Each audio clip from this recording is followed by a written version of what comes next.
अपने बेटों को उपदेश दे रहे हैं, पुत्रों मनुष्य शरीर बड़ा दुर्लभ है, कुकर सुकर की तरह ये विषय सुख के लिए नहीं है। यही तन कर फल विषय इस शरीर से कठोर तप करो, अंतःकरण की शुद्धि हो, ऐसे महात्माओं की शरण में जाना चाहिए। अहंकार का त्याग करके जो प्रभु की भक्ति करता है वो सहज में भगवान का प्यारा हो जाता है। अहंकार निवृत्ति के लिए कई साधन बताए जाते हैं। गुरु ईश्वर में भक्ति रखो, गुरु वचनों में श्रद्धा विश्वास, भगवान की कथा सुनो, ब्रह्मचर्य का पालन करो, आत्मा अनात्मा का विचार, भगवान के नाम का कीर्तन। इस प्रकार पिता अपने बेटे को शिक्षा दे, गुरु अपने चेले को शिक्षा दे। देखो क्रोध नहीं करें, क्रोध से कभी भी शिक्षा नहीं दी जा सकती। जो पिता गुरु स्वजन अपने पुत्र शिष्य स्वजनों को संसार बंधन से मुक्त नहीं करे तो वे बैरी जैसे हैं। इस तावर जन्म सभी जीवों में मनुष्य श्रेष्ठ, मनुष्यों में भी भगवान के भक्त श्रेष्ठ हैं। भक्तों की तुलना किसी से नहीं की जा सकती। इसीलिए कहा है तन कर मन कर वचन कर वेतन का हो। मन वाणी और इंद्रियों का मुख्य फल है भगवत आराधना। भगवत आराधना के बिना कोई भी प्राणी काल पास से छूट नहीं सकता। बेटों को उपदेश देकर ऋषभ देव ने कहा, पुत्रों अब सब मिलकर निष्कपट बुद्धि से बड़े भाई भरत की सेवा करो। ऋषभ देव ने अपने पुत्रों को शिक्षा देकर भरत का राज्याभिषेक किया। अब वे स्वयं परम स्मृति धारण करके अकेले ही ब्रह्मावर्त से निकल गए, अवधूत रूप में घूम रहे हैं। लोगों की भीड़ इकट्ठी होती है तो वे उस भीड़ को भजन में बाधक समझ करके लेटे लेटे ही खाते पीते हैं, लेटे लेटे ही मलमूत्र का त्याग करते हैं। लोगों की भीड़ दूर हो जाती है, लेकिन तब का प्रभाव देखो, जहां वे रहते हैं वहां की 10 योजन तक की भूमि है वो सुशोभित रहती है। अनेकों सिद्धियां मूर्त रूप होकर के वहां प्रकट हुई। ऋषभ देव ने उन सिद्धियों को हाथ जोड़ करके विदा किया। परीक्षित जी ने पूछा, ऋषभ देव ने सिद्धियों को स्वीकार क्यों नहीं किया? सुखदेव जी कहते हैं, योगी लोग चंचल मन का कभी विश्वास नहीं करते। देखो सौवरी ने मन का विश्वास किया, सौवरी की तपस्या बंद हो गई। मन का विश्वास करने पर काम, क्रोध, लोभ, मोह ये सभी मन शरीर में आ जाते हैं। ऋषभ देव ने ऐसा विचार करके सिद्धियों को स्वीकार नहीं किया। अब वे अवधूत रूप में घूम रहे हैं। आज वे अपने शरीर को तिरोहित करने की इच्छा से वहां से उत्तर के रवाना हुए। शरीर का कोई भान नहीं, घूमते घूमते दक्षिण देश कर्नाटक में पहुंच गए।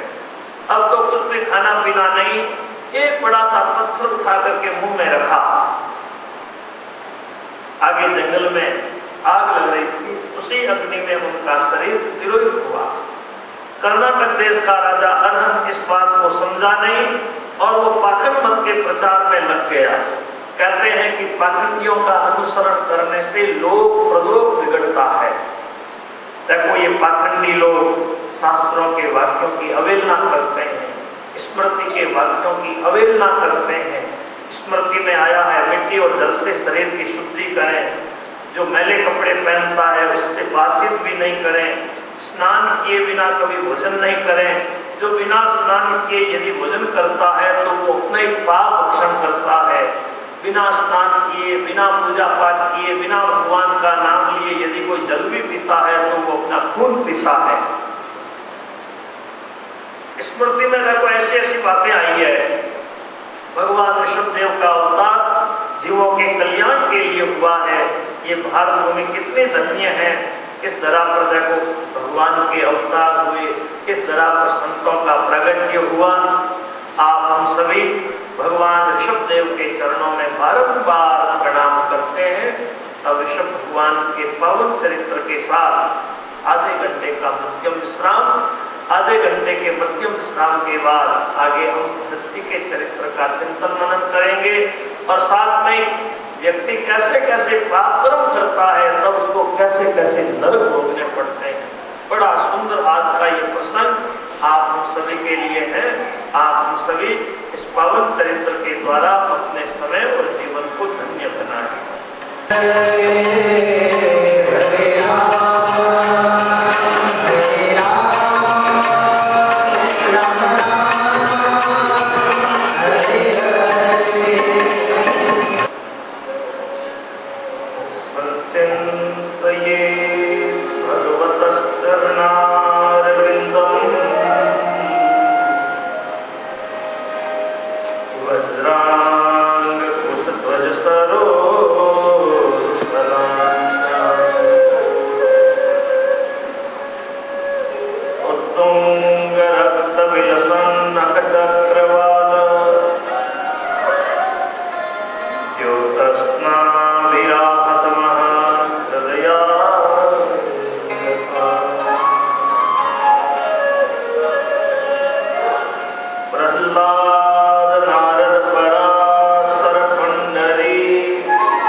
सुखदेव जी महाराज राजा परीक्षित को पावन कथा सुनाते हुए कह रहे हैं,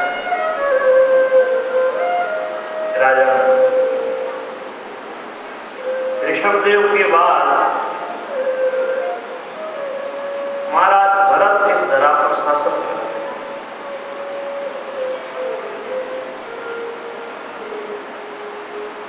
भरत ने विश्वरूप प्रजापति की लड़की पंचकनी से विवाह किया। उनके 5 तेजस्वी बेटे हैं, सुमति, राष्ट्रव्रत, सुदर्शन, आवरण और धूम्रकेतु।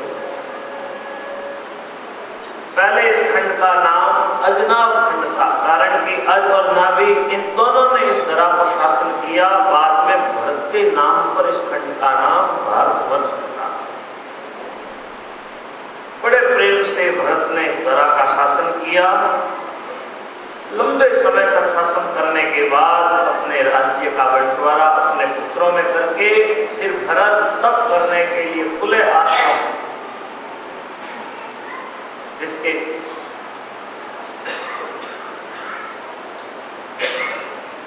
आश्रम की शोभा को गंडकी नदी जो सालग्राम शिलाओं से अलंकृत है सुशोभित करती है।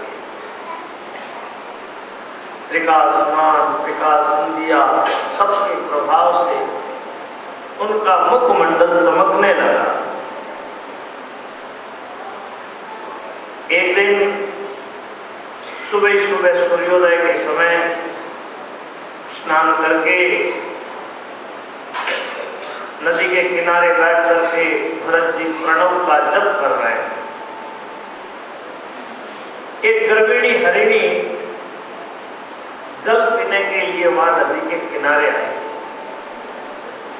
हरिणी जब जल पी रही है, एक सिंह ने दहाड़ मारी। सिंह की दहाड़ सुनकर के हरिणी घबरा गई। डर के मारे एक ही छलांग में उसने नदी को लांग लिया।